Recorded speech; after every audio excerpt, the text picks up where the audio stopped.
days off, just remind ourselves what we said. This chapter 5 was basically discussing the idea of the whole famous story of dancing in front of the Kala, juggling Hadassim, and the idea of Shtus to Kedusha. And really we said that the idea of Shtus to Kedusha is the idea of going Lamayla min Adam Vadas, going above rationality, because that's really where you find Hashem. If you try to find Hashem with your mind, Leis Machshava Tefisa Beiklal, you have a problem because he can't be grasped with the mind, he's beyond intellect. So basically, you can only get so far with your middle line, with your rationality. Below the line, of course, is Shtus, and it looks animalistic, it looks irrational, but the secret is to transform that irrational behavior into Shtus to Kedusha, basically using that animalistic quality, which is without intellect, but using it where it really belongs, is beyond intellect, not below intellect. And that's why all the avodah of the Beis HaMikdash was specifically taking the animal and turning the animal into something holy, not the man, as it were, because the animal is really where the man can elevate to. It just has to be the higher animal. So, Shtus Kedusha, holy folly? Holy folly, exactly. Shtus Kedusha is holy folly. So then, sounds like spot. Could be.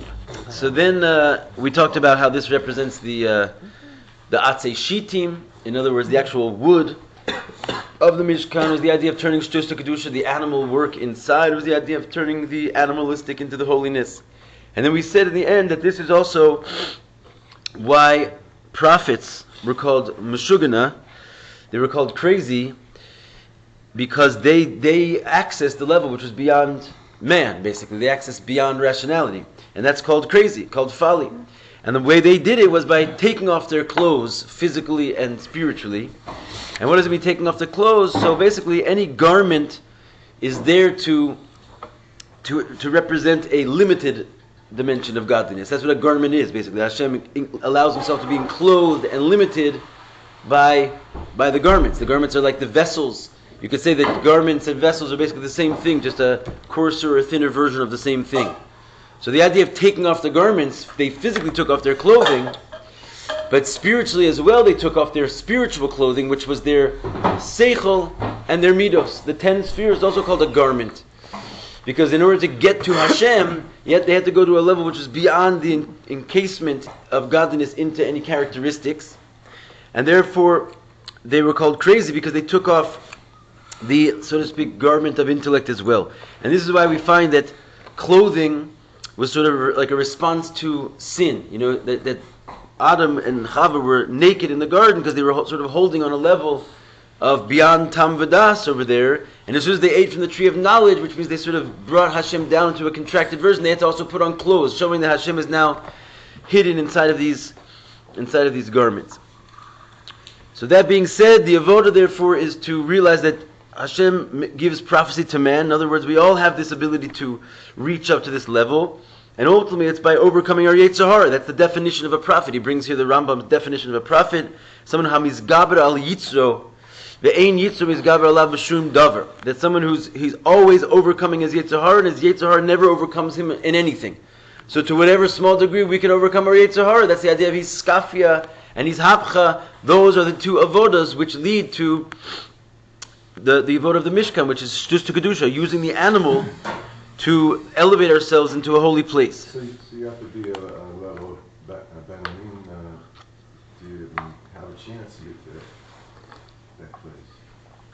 Well, no, I mean, every time you do an act, you're approaching the avodah of Beinani. The only difference between a Beinani and a Rasha is that Beinani always, and a Rasha Vatovla, let's say, that he does good deeds, is that the Beinani never stops doing good deeds.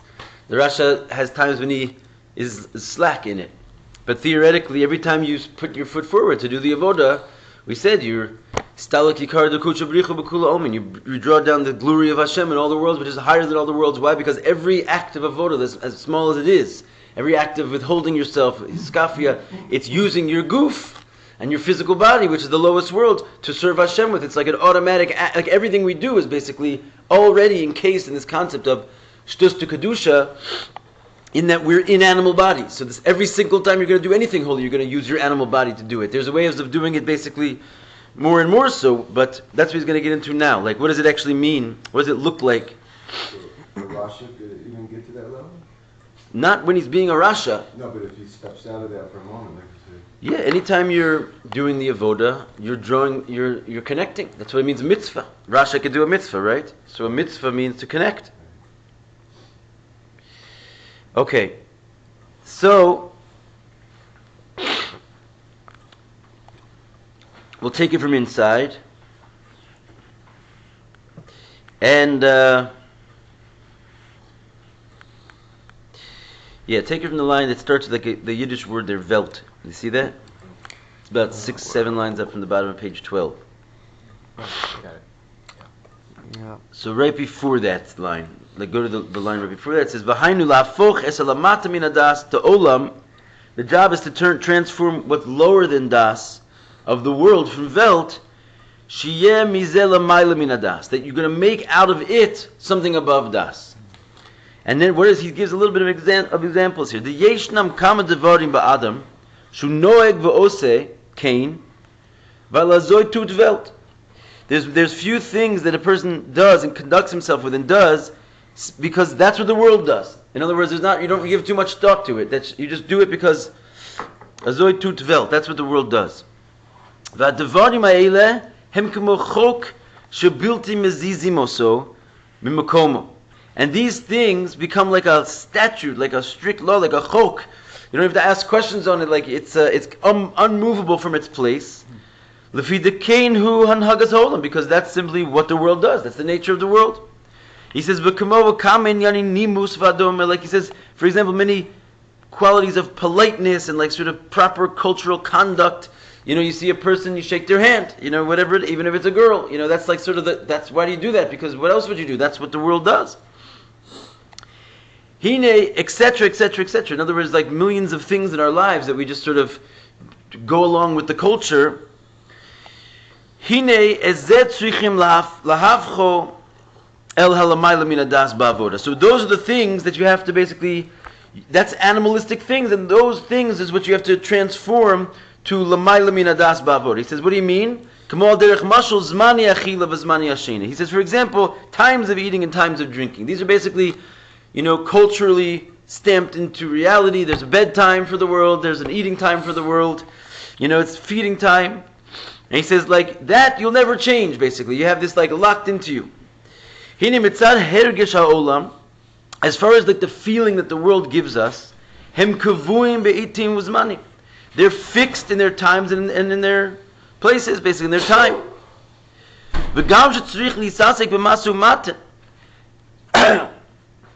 And also, even when you have to basically go and do your business, right? In other words, you're in the business world also, Mustam, you have like, it's like the whistle blows, you're in the middle of the job, the whistle blows, everyone just like drops their, it's like the old cartoons, you just like drop your hammer where you are and you go running for the feeding house, like it's a certain feeding time.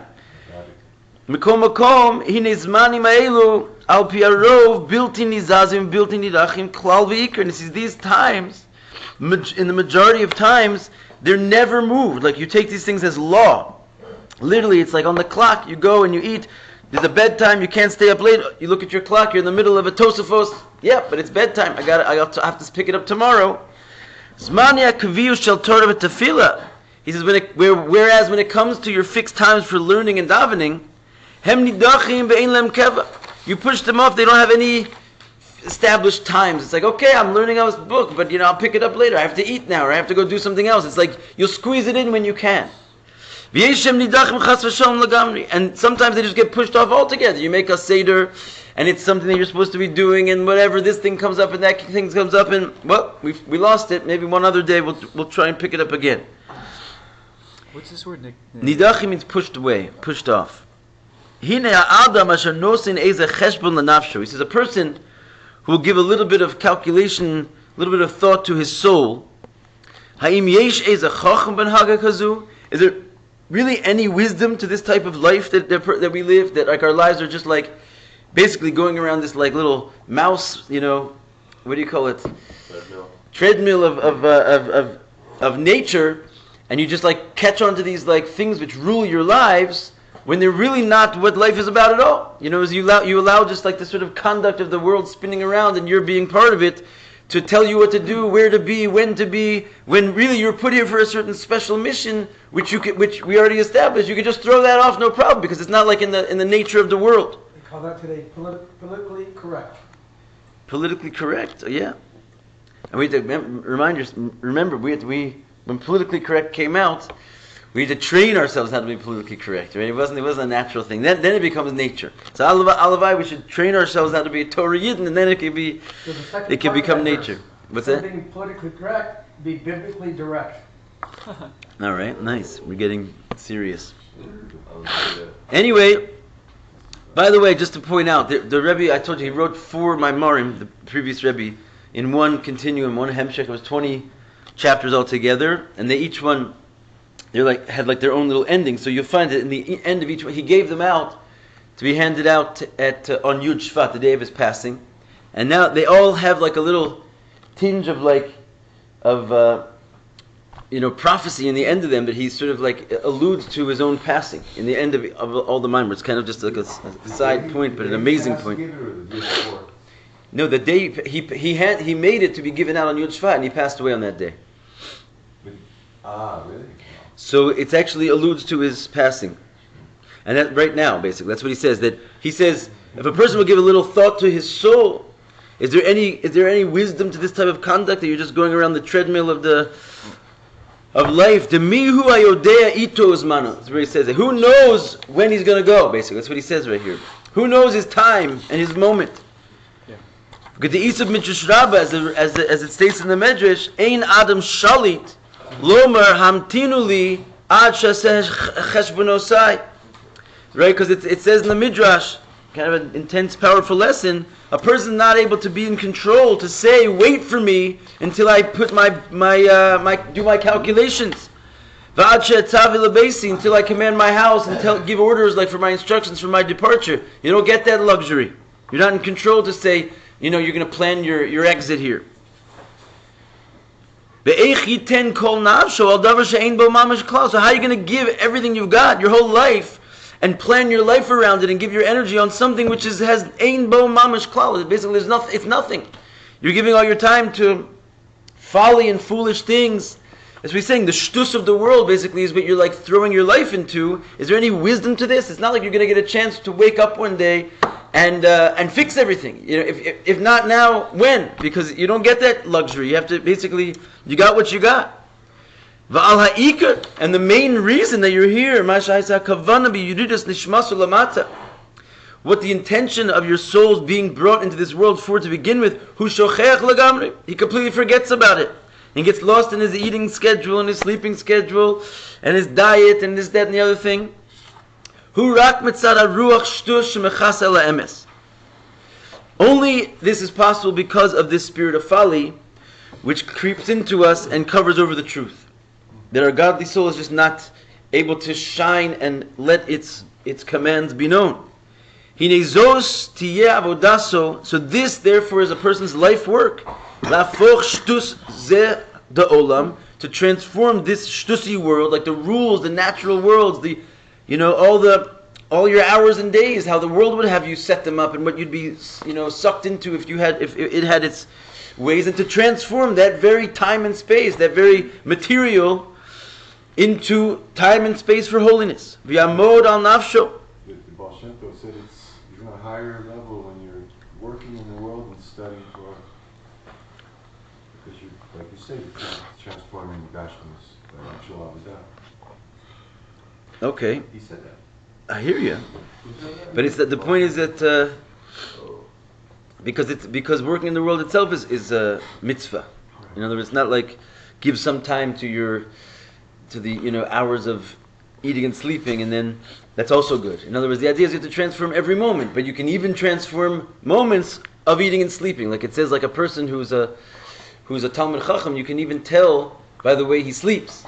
In other words, like a slave, for example, doesn't sleep like a regular person because he's like on the service the whole time. So what does it mean you can tell when he sleeps? It's like basically he prepares himself for bed in the proper way, and therefore he gets up in the proper way, and like you can tell like even in sleep when a person has his whole rest of his life together. So I mean that's kind of the idea also, is that it's not just like spend some time in the world, but even your time in the world transforms the world.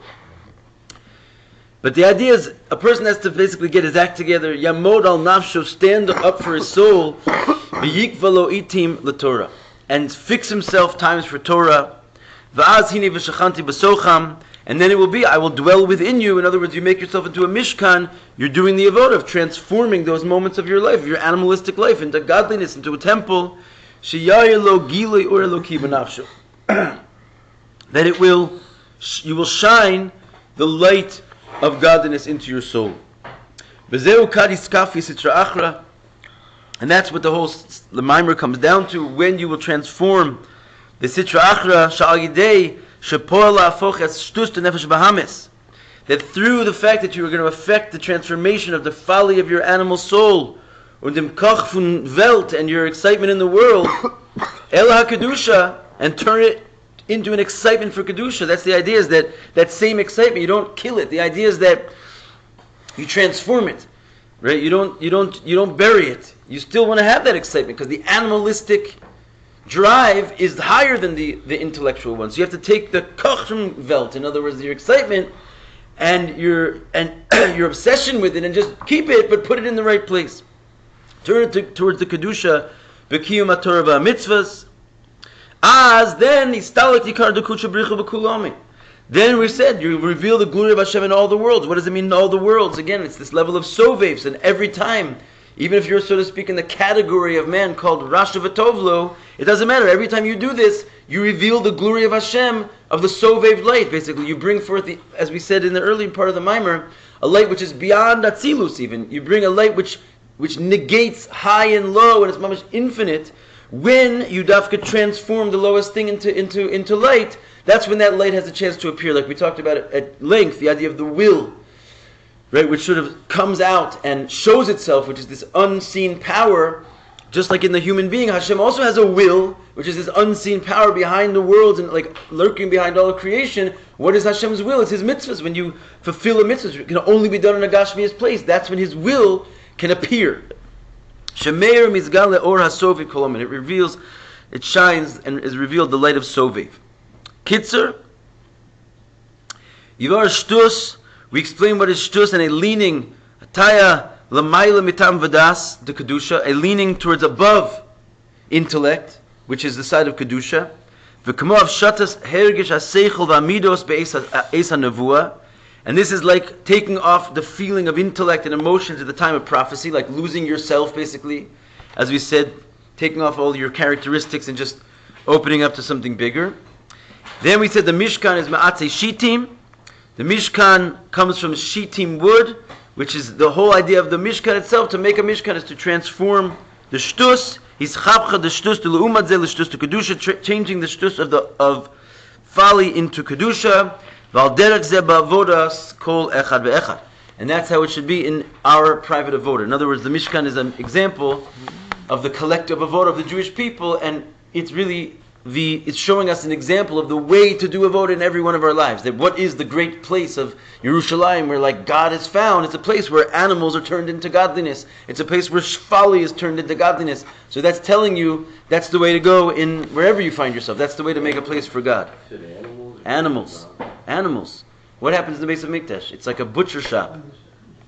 Well, animals, when they're killed, they're turned into godliness. What's that? When animals are killed in a certain fashion. No, when animals are killed in a certain fashion, then in the temple they're put on the altar and burned on the altar of God. And that's called the animal sacrifice. And that's when they become holy. That's when they're holy. The animals are turned into godliness. Not just the animal walking around the street, not the bird flying up in the air. Correct. When you turn... all the animals.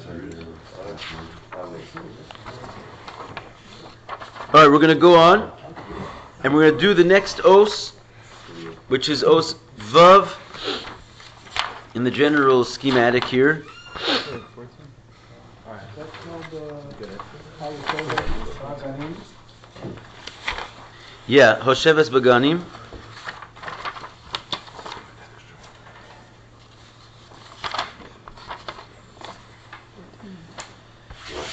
So basically, the first mimer was written on Yud Shvat, which is the Yortzeit of the Frierdiker Rebbe's grandmother. This mimer is written on Yud Gimel Shvat. Again, it was written before, but it was written and meant to be handed out on Yud Gimel Shvat for the Frierdiker Rebbe's mother, Stern Sarah. Now, basically, the beginning little part here, Hosheves Baganim, the truth, I'm going to skip it. And the reason is because it's like a, it's a prologue to something we're not going to get to the end of. And again, because our plan here is we're going to read chapter 6, and then we're going to go and learn in depth the Rebbe's mimer on chapter 6 that would be specifically read this year, right? Because we're in the year of reading the 6th chapter. So the Rebbe wrote actually 3 maimarim on this chapter. Not that he did it 3 because it was only 40 years, so he didn't do it the 3rd time around. But in the second time around, he said 2 maimarim, very similar to each other. One was actually more of like an explanation of the first one. So there's 3 maimarim that I encourage everyone to read them, because basically to prepare yourself properly for Yud Shvat this year, that's usually what Hasidim do. They read the maimarim that are set aside for this chapter. So our whole year is like a chapter 6 year. So this is like basically what we read up to so far, but just to sort of hit chapter 6 with a little bit of a background. Otherwise I would have just read chapter 6, to be honest with you. So we kind of rushed a little bit through the first part. We read the first 5 chapters of a 20 chapter mimer, which is basically, it wasn't one mimer, it was 4 maimarim, which were really one. Given, like, in other words, that's called a hemshech. Sometimes you have many maimarim that are really, like, that's why I'm skipping the prologue here, because they just like throw in a beginning and an end, but really you just continue a theme. That's called a hemshech. There's sometimes it's a whole book like that it's basically one long mimer, but they break the mimers up by saying like, okay, it's Lech Lecha, so we'll say something about Lech Lecha in the beginning, something about Lech Lecha in the end, and like tie it all together. But really, Hasidically speaking, there's a flow going on. So anyway, what is Yud Shvat? It's the day of the Yortzeit of the previous Rebbe, and the day that the Rebbe became Rebbe the following year. He took on the mantle of leadership. 10th of Shvat. It's coming up in just a couple weeks. There will be Fabrengen. So, Bezrat Hashem. Anyway, so I did have a peek at those Maimarim, and of the 3, we've got one coming here. It's very, very deep. It's very, very, very good. It's amazing. So we lucked out this year. So let's take it just right away from Os Vav here. This is this year's. We got to really tap into this, and this is our Os. So he says, "Hine bezeh yuvan." With this, it's understood. Masha atzeh mishkan nikraim b'shem krashim. We can understand why the wood of the Mishkan was called by the name krashim, which means boards. A keresh is a board, and the Torah actually calls these atzeh shitim krashim in the Torah, boards. So in other words, that's also significant. Kamoshe kasuv vasisas akrashim the Mishkan atzeh shitim omdim. So as it says, you shall make the boards for the Mishkan, and they should be atzeh shitim omdim. In other words, the boards are made out of atzeh shitim. So we see that atzeh shitim is like level 1 of these boards, and then when they actually take the atzeh shitim and you turn them into the boards, they're called krashim. So like none of this is just happenstance. All these words are very significant. Just like we said, the shitim were wood. You didn't realize how significant of a thing that was. So too the keresh has like a profound significance. Ubira inyan dehine b'hakdamas hazohar. In the beginning of the Zohar, be'inyana osios, regarding the letters, the alu kame kucha brichu lumivre behu alma, that the letters, it says, came before Hashem, lumivre behu alma, to create with them the world. So all the letters sort of came flying in as they were having auditions. Use me to create the world with before Hashem. They're all showing off their stuff. And over there it goes through every letter and it says why it wasn't chosen, basically, and until it gets to the base. It's a cute Chabad story, huh? On the that? No. It's beautiful. Isa the os kuf reish asva chazu al sitra bisha inun. So it says that when it talks to the about the kuf and the reish, right? Isa, it's brought that the letters kuf and reish are letters, these chaziu that are seen, that show up al sitra bisha inun, on the dark side, basically on the evil side. These are like mean letters, kuf and reish. Uvagin these kaima natli oshin bagavaihu have a kesher. Uvagin, in order these kaima to preserve themselves, to stand, natli oshin, they took the letter shin bagavaihu in the middle of them, and then they have a kesher. They made what's called a kesher, because if you take kuf and reish and you put a shin in the middle, even though those are like sort of wicked letters, the shin in the middle spells the word kesher, which means knot. A knot is how you hang on. So they're hanging on for their dear life because they have the shin in the middle. You know why the evil letters? Yeah, we're going to discuss it. He's going to go all into this.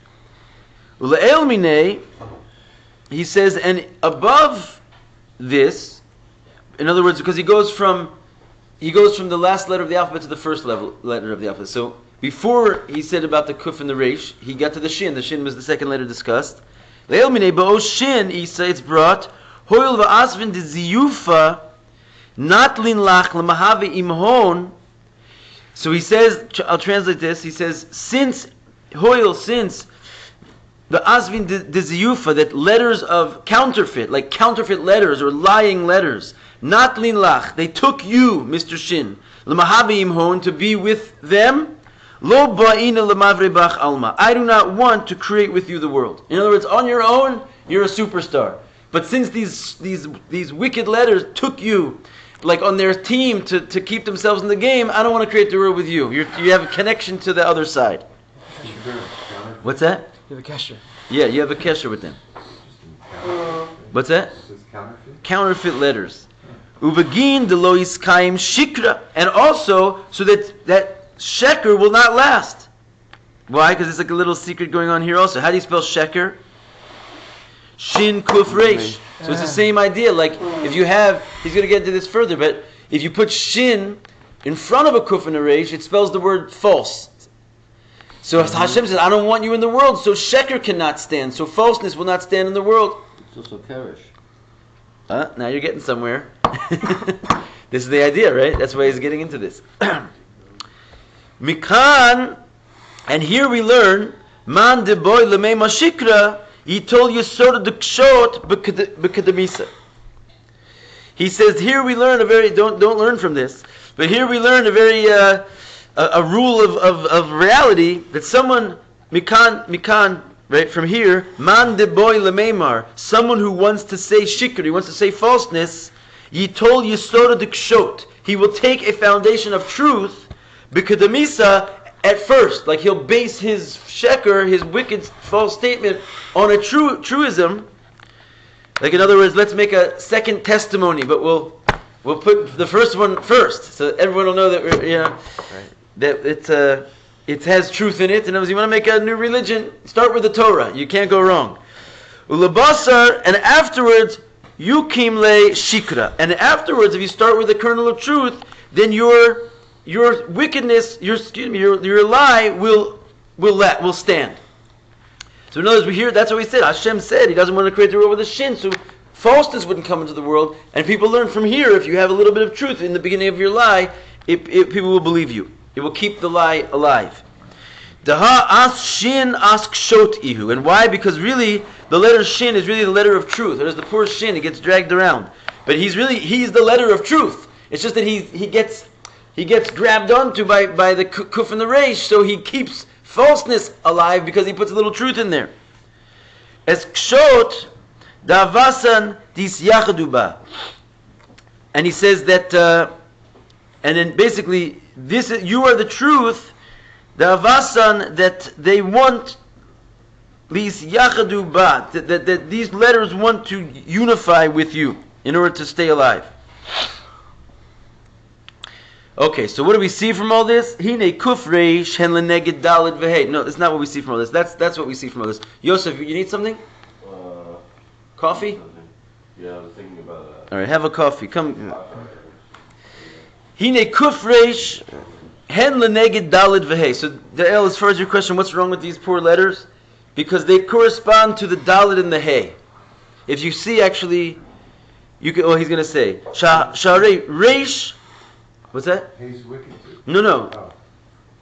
That the reish misdama la dalis, right? That the reish looks just like a dalid. Va'kuf laos hey, and actually the kuf looks like just like a hey. If you give it a little bit of a hairdo, right? The kuf, if you straighten out the bent, sort of hanging, the bent part of the kuf there, then all you have is a hey with a long left leg, right? So the kuf is like is like to the hey, and the reish is like into the dalit. The Dalid v'Reish shine domim zelazeh. The Dalid and the Reish are compared to each other. B'demusan v'kein v'peirushan. Both in what they look the same, but also in their meaning. The Dalid hu malashin dalus v'anius. That the word Dalid comes from the word poor. Dalus means poor. Anius, translation of the word dalus.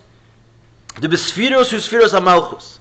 And when it comes to Spheros, what is represented by the Dalid is the sphere of Malchus. The Leis La Megar Maklum. And the idea of Malchus, why is Dalid, who is poor, connected with Malchus? Because the concept of Malchus is that she has nothing of her own. Right? Malchus is just a receiver. She's like the moon compared to the sun, which is above her, and she just reflects the light of godliness, and she doesn't have any of her own light.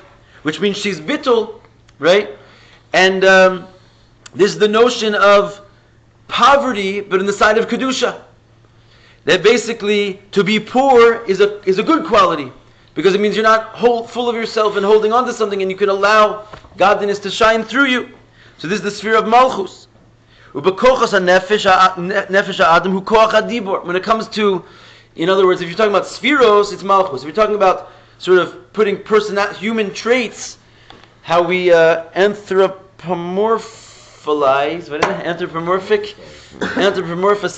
the spheros. So it says Malchus Peh, Torah Shabal Peh.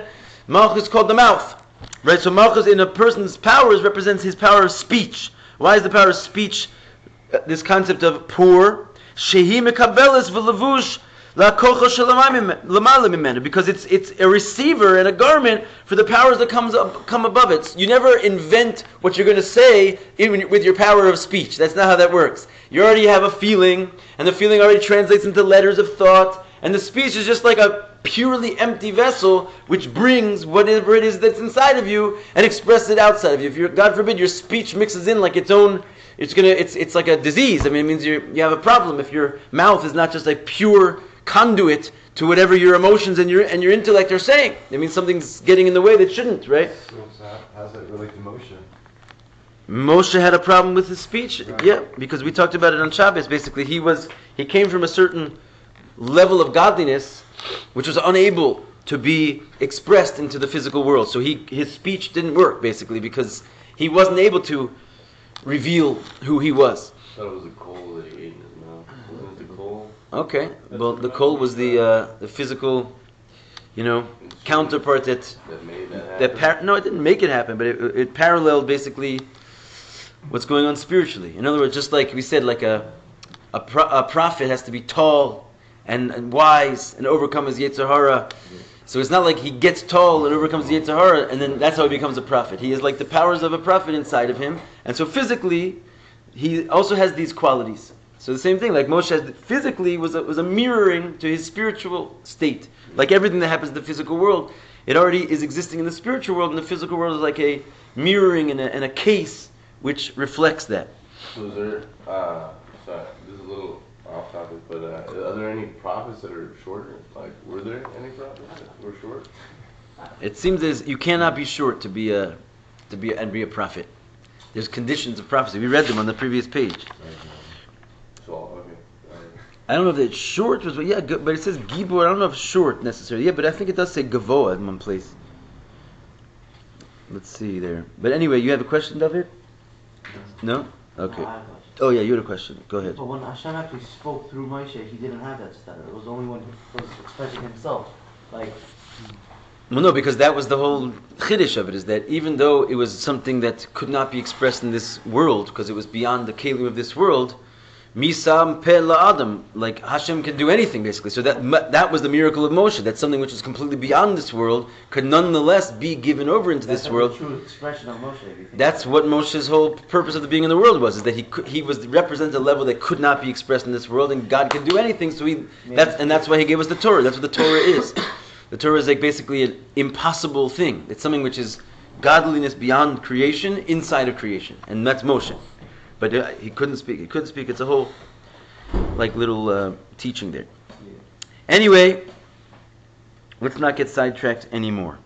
So he says that the Dalet and the Reish are compared to each other both in their image and in their meaning, because the Dalet means poor, and that represents in the spiritual side the sphere of Malchus, poverty being a good thing, like the moon. It has nothing of her own. She's just a reflector. And in a person, it's like speech, which basically just allows to pass through all the higher powers and enable yourself to reveal what's inside. unlike what? I'm sorry? Unlike what? We're not saying an unlike You what? said the mouth is just a reflection. You said the moon, right? Just like the Unlike the sun, I guess, that gives the light. Well, how that apply? In your mouth? Saying Because your mouth, your power of speech, just reflects and like allows like a reflection of what's going on inside of it, in your deeper powers, like your emotions, your intellect, your thought. It just reflects it to allow it to come out and be seen. But it has nothing. But the mouth, the speech has nothing of its own. It's not. It doesn't make up the letters. The letters are already there. It's just like basically passing them on, right? Your function of speech is not where the ideas come from. It's not where your emotions come from. It's not where your intellect comes from, right? It's just a mouth. It's basically just like a funnel which allows the sun, or like the higher revelatory powers inside of you, which are compared to the sun, to come out and reflect to others, like the moon allows the light of the sun to be seen at night. It just passes along the message. So that's called poor. It's like a bittul. It doesn't have anything of her own. She just gives over something she took from somewhere else. A pure makabel is the idea. That's speech. V'kamo hashpas haseichel v'amidos. He says, for example, the hashpa of the intellect and the emotions. That's what we just said. That's what the speech gives over. It takes what's above it. For example, the hashpa of the seichel and the midos, the intellect and the emotions, it gives it over. And he says, okay, so that's the dalet. The kain os reish. The same is true regarding the reish. Hu milashan anias v'dalos. It also means poor. It has the same exact meaning. Kamosha kasu b'mishlei mechisas dalim reishim. It says like the undoing of the dalim, of the poor, is risham, is their poverty. Right? It's like a mashal, mishlei. But the idea is basically simply that you see that the undoing of the poor is their poverty. You know, it's their poverty that undoes them, basically. But you see the word risham, reish, is mamish, has the exact same meaning of the word dalim. And there they are, right next to each other. V'kasiv, it also says rish v'osher, right? It says rich and poor, poor and rich in another place, right? Also in Mishlei. So you see that there, the word reish means poor. Even though the dalet and the reish mean the exact same thing, they're completely separated and distinct in their inyan, what they really represent. And so much so that if you will replace a reish in the place where you're supposed to put a dalet, dalet in makom hareish, or you're going to put a reish in a place, or you're going to put a dalet in the place where you should put a reish. You're called a destroyer of worlds. If someone accidentally says the reish in a place of a dalet, or vice versa, you're called a destroyer of worlds. That's how separate and different they are. They couldn't be more different. Even they mean the same thing, they look the same. In reality, replacing one for the other is horrible. Where do we see this? It says anyone who's marich be'echad, anyone who lengthens in the echad of Shema Yisrael. When you say Shema Yisrael, Hashem Elokeinu Hashem Echad, you actually, there's a certain way of pronouncing it, but the real meaning of marich is to lengthen your meditation on it. And anyone who does that, who thinks deeply into the word echad, it says his days and years will be lengthened, because that's basically your connection to Hashem.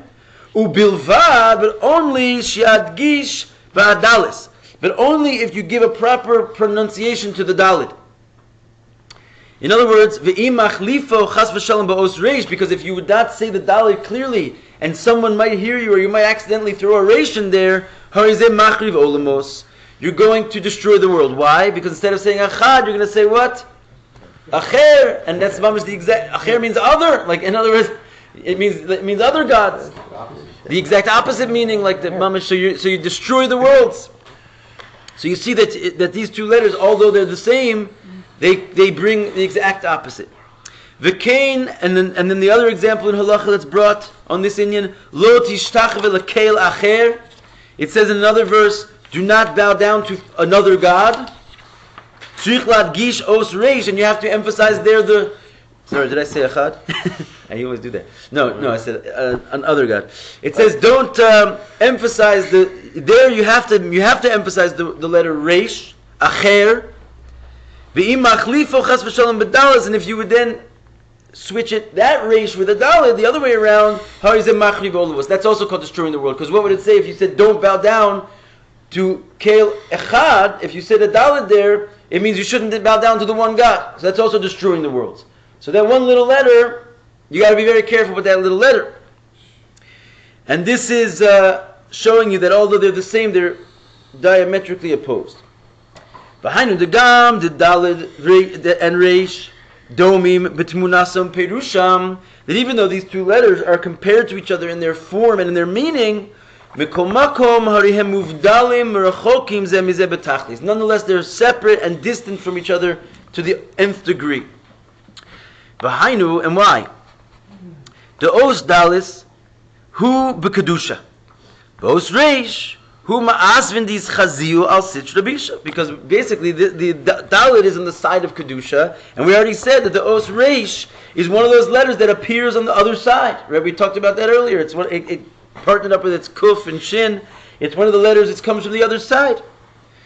So therefore, that's what they're diametrically opposed. Zeh l'umat zeh. They're like the exact parallel on the side of kedusha and the side of klippa.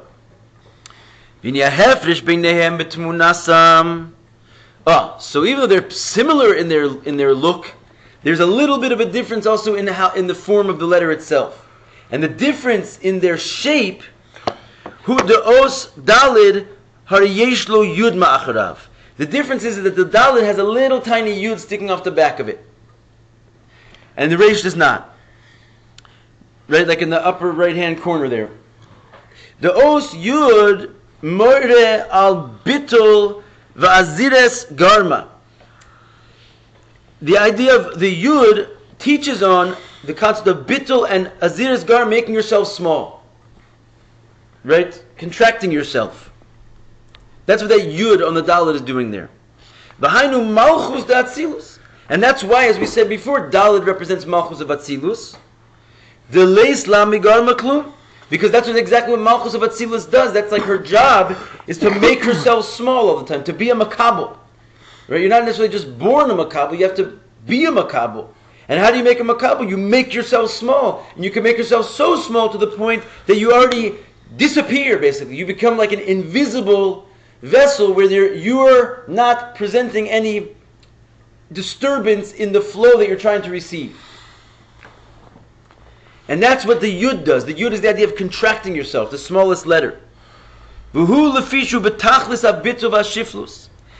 do you get that yud? Because malchus is a state of tachlis abitu v'ashiflus. In other words, her job is to be in an ultimate state of lowliness and self-abrogation, self-nullification.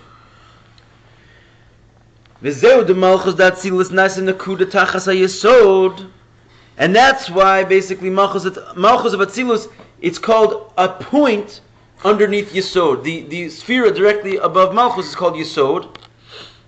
And each of the spheros above Malchus, Yesod, and the other 9 spheros, each of them has like a certain whole partsuf, basically, which is like its full revelation. All those attributes of Hashem are trying to are trying to, in a certain sense, emphasize their personality, because this is the first time Hashem is sort of showing His stuff. Before He made the spheres, He was just like an infinite unknown entity. Like you were saying, Israel, like it couldn't be expressed, basically. Like this level of like Ori and Sof, where Moshe was, there's no speech there. You can't show it. So it just stays like infinite hidden realms of Hashem. If Hashem finally wants to express His parts, so He wants the identity of these parts to be seen. So there's a very sort of strong emphasis on the personality, the description of all the 9 spheros above Malchus, because that's the point of them being there to begin with, is that Hashem wants to show you His attributes. So each one has like a leaning towards, expansion and showing you what they are. After all is said and done, the final one, the 10th one, which is under the Yesod, it doesn't have that quality. It makes itself into a point, where all of them are like these kind of fantastic, displays of personality. Malchus make itself into a point, because why? What's the point? What's the purpose of Malchus? Is to now receive all those lights inside of her, and in order to receive something inside in a fullest measure, you can't have anything of your own mixed in. Otherwise, you're not going to get a full transmission. So therefore, she's called a point underneath Yesod. V'hainu bitul v'anachas atzmusa, which means it's a bitul, it's a state of nullity, and hanachas asmutza, putting yourself on the side, legabi shara spheros, in compared to all the other spheres. She's like, I'm only interested in you, and what you want, I don't have any personality of my own. And that's like her splendor, basically, is that she winds up being like this beautiful rainbow of all the spheros, because she's able to take them in without tampering her own identity inside. It's like Alavai Beinani, like that's what we're all trying to be. When it comes to it, you have your own wonderful animalistic personality, and that's great. You can go around all day long like that, but if you're going to want to be like that, then the godliness which is available to you becomes unavailable. If you want what's beyond you, you have to make yourself small. You have to make yourself disappear. And then things which are beyond you can present themselves in you. If you hold on to your own place, you can't access these higher levels. So she is the perfect makabel. See chapter 11. Yeah, it's like the concept of the Tanya we're shooting for in our lives. So the idea being is that we'll just end here. We're out of time, but this is, she makes herself tiny. Asher bezeh hari hinaises bechinas kli lekabala, and that's how she becomes a vessel of reception. She's like, that's her main inyan there. Okay, so we'll pick it up from here. So this is the Dalid, and specifically the Yud on the back of the Dalid. Shkoyach, shkoyach. Nice stuff.